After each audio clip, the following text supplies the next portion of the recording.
Hello and welcome to the Limitless Landscapers podcast. I'm Paula, and today we're going to be talking about return on investment, ROI. Very exciting stuff, I'm sure you'll agree. But if it's something you're intrigued about and how this applies to you and your landscaping and design business, then let's go over to the show. As the co-founders of the Landscaper Circle, we help you get more money, time and freedom to become limitless. Through our experiences as fellow landscapers and our tried and tested methods, if you want help with your marketing, managing or growing your business, you've definitely come to the right place. If you're a landscaper, garden designer or supplier to the industry, then hit subscribe so you never miss an episode. Now, let's get back to the show. Hello, lovely listeners. How are you today?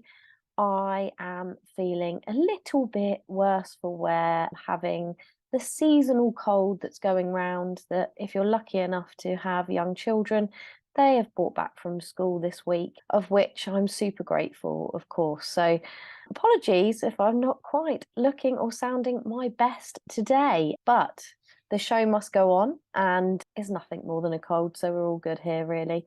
Yeah, and this week I have been chatting to a few TLC members, some one-to-one clients of mine, and it's become apparent that this year, the ending of this year, we need to really review our businesses, and something that we all need to keep an eye on is return on investment. Now, return on investment is not super sexy, of course. It's not about marketing and sales and things that are exciting. It's about the return on the investment you've made.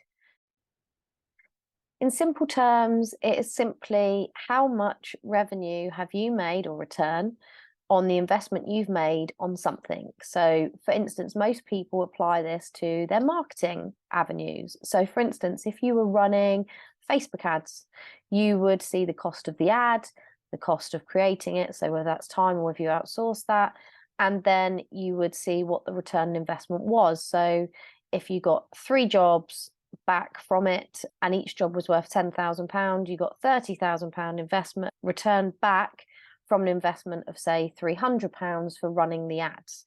So that would be a pretty good return on investment, and you can work out the ratio, yada, yada, yada. That's not why I wanted to raise this with you. Of course, we need to look at our marketing avenues, as I've said in the recent podcast episode last week, and probably multiple times over the year in podcast episode blogs and generally when I'm meeting with you guys.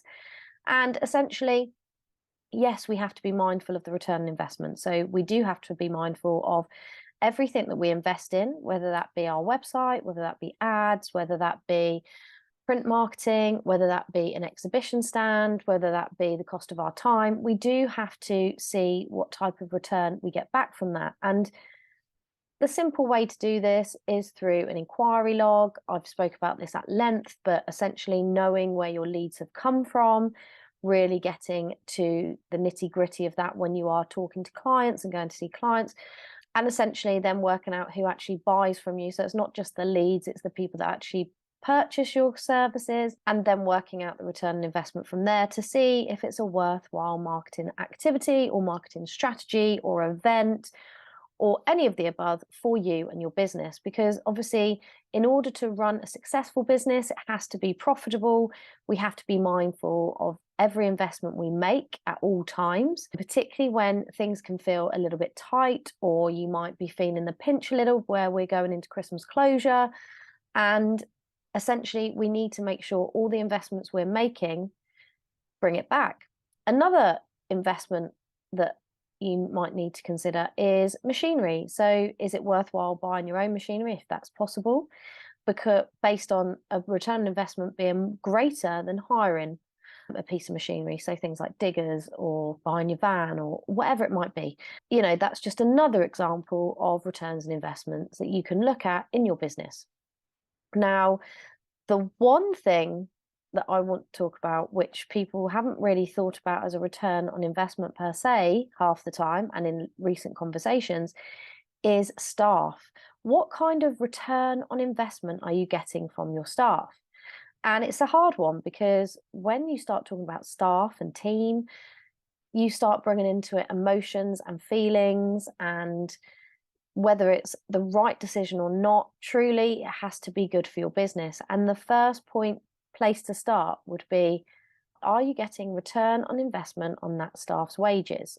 So, for example, you decide that you are not going to do any quotes anymore, and you employ someone to do the quotes for you. So you have a new overhead of a person's salary. So maybe that's 1,500 to £2,000 a month. Who knows? I'm just plucking figures from thin air here.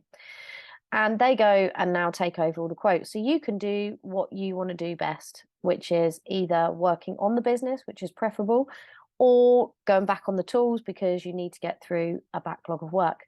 Now, it's a great idea in theory, and for some it will work. But this is where I urge you to really look at return on investment, because ultimately, are they closing as many sales as you would? Are they seeing as many people as you would? Are they bringing in the money you need them to bring in order to cover their costs and make profit? So some people can think, oh, it's a staff issue, it's a person. No, I would urge you to take each member of staff and apply this return on investment theory to them. I've made decisions like this in my own landscaping and design business, and indeed in other businesses I've run, including TLC, where I have to see what the return is on the investment that I'm putting into that member of staff. For example, I outsource paid ads. I need to make sure that the return on investment is there for them to continue to outsource it. Otherwise, if the return on investment isn't there and the ads aren't generating the return I need them to in order to cover that person's cost to the business, plus obviously bring in extra, which would be the profit for the business, then I would then make the decision that that is not a good return on investment if they didn't bring in that. And essentially, I would then have to go back to the drawing board myself and take it back in-house in order to make a better return on investment, or try to at least. And I'm urging you to think about this in all areas, because what I'm hearing from TLC members, TLC community, just the feeling out there, are people are worried, which is understandable. Again, I did a whole episode on thriving and surviving in this type of climate. So go and check that out if you are feeling a bit fearful.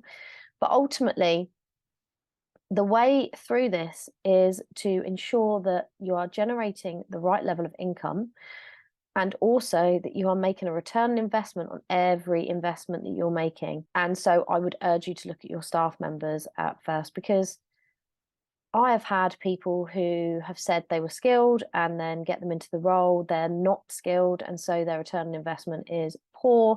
And therefore, you have to make decisions quickly, because essentially, if you go with emotion, if you like that person, or you really don't want to get rid of them before Christmas, or it's not the right time, you've really got to be careful, because you can end up hemorrhaging money. You can end up pushing your business to the brink where actually it's no longer viable to have them, and it wasn't viable to have them for the last 6 months, but you just buried your head in the sand. You didn't want to deal with the emotions. You liked the person, but they weren't right for the business, and they weren't bringing in the return that was required for the investment that you did put into them.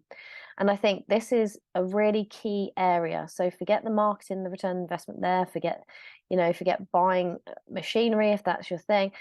I'm talking about staff. Look at every single one of your staff. And I know it can feel out of order. I know it can feel quite emotion. It will drive your emotions. I know it will. I've done this myself multiple times in multiple businesses. But essentially, you've got to remember that the only person that truly cares about your business is you and the people that are directly linked to the business. As in, if you've got a partner, like I run it with my husband, me and my husband are fully invested in the business. If you are not making money, then you haven't got a successful business, and you're just going to lead it down. You're just going to, let it go. And sometimes it can be the fact that you have kept on staff that you shouldn't have kept on. You should have got rid of them ages ago, but you buried your head in the sand. You didn't want to acknowledge it. You didn't want to deal with it. or you just like the person, so you don't want to get into that sort of rotation almost. Or you might just be scared in the right way to do it, which there are many, many, many people out there that can help you with that, HR specialists, if that is the route you were going down. But essentially, you need to put yourself first. You need to make sure your business is profitable, and in being profitable, will be successful. And you can continue running your business in a profitable, successful way. But you have to get a bit harsh in the meantime. And these can be growing pains for all businesses of all sizes. But essentially, when you take the leap from being on the tools to off the tools, when you start recruiting for essentially yourself, that's when I truly find return on investment is an important factor to look at.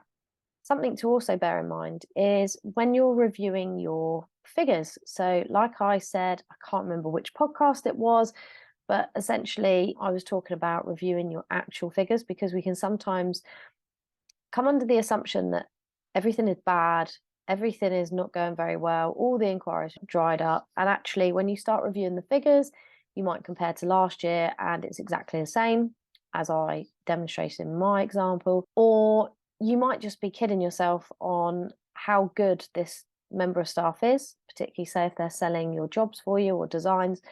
And then it's only when you go and look back on the figures and do a sales conversion, like how good are they at selling or closing, that you'll find that you are majorly different. So I found this in our business, where someone was at quite a low conversion rate, I think less than 30% at some point, at one point, and yet just making that switch to someone else who clearly does something very different that the customers like, we're now in probably 65% conversion rate of jobs that we go and see. Now, you do have to remember that we are pretty picky with our jobs. We do charge a site visit fee.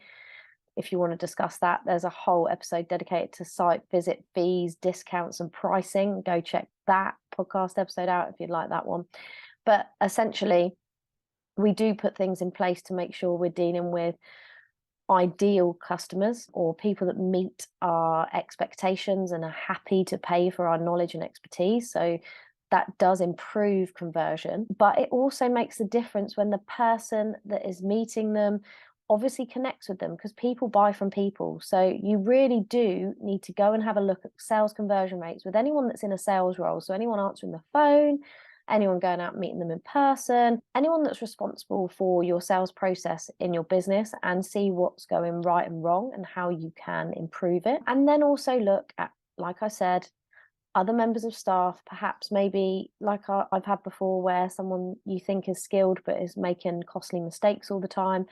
Are they really worth the investment you're making in them, because they are an investment? Or should you really just cut your losses? And I've done it multiple times, like I've said, in my business, where I've had to reduce and grow again. In fact, we're in that period now. And essentially, it's better to get rid of people quickly, so you stop hemorrhaging money and you stop making bad investments, than it is to keep hold of them through, whatever reasons you have to keep hold of them.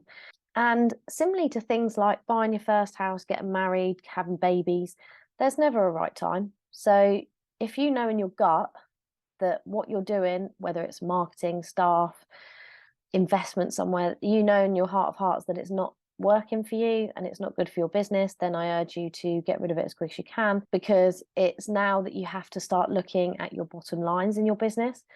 And, we either need to increase sales or reduce overheads in some way, but be mindful. Like I said, look at return on investment, look at what you gain from particular investments that you have in your business, and look at what you enjoy versus what you hate. Because if getting rid of someone means you're doing something you hate, you probably won't have a very good success rate either. So you've got to be mindful of all these things. It's not just black and white. There are many grey areas, and that's for us as business owners to navigate. As I've said, I've been there in multiple ways before. So if you do need some help or advice, or you just want someone to chat to so you don't feel that alone, please do reach out in all the usual ways: email, phone, and DM me on Instagram. But essentially, do look at ROI. ROI is super important for any business. It's not something that I expect when you became a landscape or garden designer that you thought you'd be thinking about. Perhaps you thought you might be able to outsource it, like I felt I should, essentially. But you've got to make these decisions on, inside, and you'll have gut feelings about most things. So I would always urge you to go with your gut and also process the figures. As I say, cash flow is king. I think I've mentioned that in every podcast episode since I started. But essentially, yeah, go back to the cash, go back to the bottom line and see where you can make improvements. And unfortunately, hate to say it, cutbacks if necessary, only if necessary.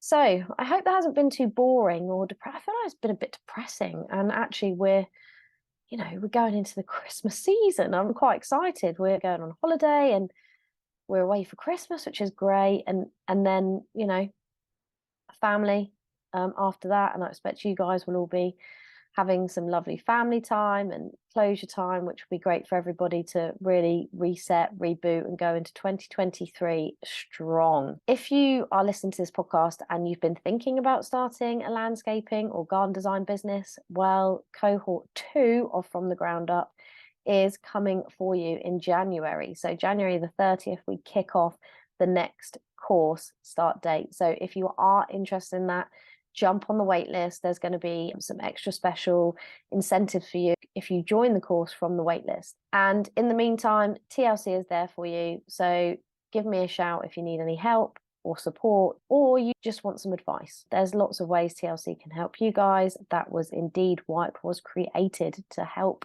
landscapers, garden designers, horticultural businesses make their business as good as it can be, as you want it to be, really. So I'm quite looking forward to the Christmas period, despite this really quite depressing podcast episode. Please do like and share. I recently shared some Spotify Wrapped stats over on the podcast, social, and TLC. And what I really found is that people are loving the podcast, and a lot of them are sharing via like text, WhatsApp, email links, all this stuff, which is great.